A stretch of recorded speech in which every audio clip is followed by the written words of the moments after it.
अस्सलामुअलैकुम नाजरीन, Asif Chauhan YouTube channel की तरफ से सबको सलाम। आज हम कुल्लूस उस्मान की किस्त नंबर 29 का दूसरा ट्रेलर जो कि उर्दू सब टाइटल के साथ पेश करने जा रहे हैं और फिर इससे अगली वीडियो में इससे पैदा होने वाले नए सवालात के जवाबात के साथ एक बार फिर आपकी खिदमत में हाजिर होंगे। तो वीडियो शुरू करने से पहले आपसे गुजारिश है हमारे चैनल को सब्सक्राइब कर दें। सबसे पहले सीन में उस्मान बे गुंदोज बे के साथ बैठे होते हैं और उस्मान बे गुंदोज बे को कहता है जहाँ हम हैं वो उसकी पहुँच से बाहर है, हम अपने दिमाग से काम करेंगे। इससे अगले सीन में आयनोकोला फ्लाइटस को कहता है ऐसा मत सोचो कि हम जंग हार गए, जंग तो अभी शुरू हुई है फ्लाइटस।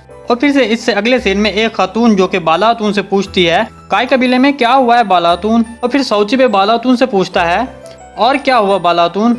आगे अर्तुल गाजी का सीन आता है तो वो कहता है कि उसने लोगों को मरने से बचाया, अगर वो नहीं आया तो मेरा उस्मान उसे लाएगा। आगे वाले सीन में सऊची बे ने कहा ना ही मंगोल और ना ही शैतान आयनोकोला आराम से बैठेगा। आयनोकोला जो कि फ्लाइटर से बात करते हुए कहता है कि वो बेवकूफ़ जो हमारी फतह लेकर आए। उस्मान बे अपने आखिरी सीन में कहता है मुझे ये खबर कबीले भेजनी है, वो शायद कबीले पर चढ़ाई कर चुका है। दोस्तों 29 किस्त के ट्रेलर में बहुत ही ज़बरदस्त और इंटरेस्टिंग सवाल पैदा हो चुके हैं, तो हम आने वाली वीडियो में इन तमाम सवालात के जवाब देंगे। तो इसके लिए हमारी वीडियो को लाइक और चैनल को सब्सक्राइब करना मत भूलिएगा। मिलते हैं किसी नई वीडियो के साथ, तब तक के लिए अल्लाह हाफिज़।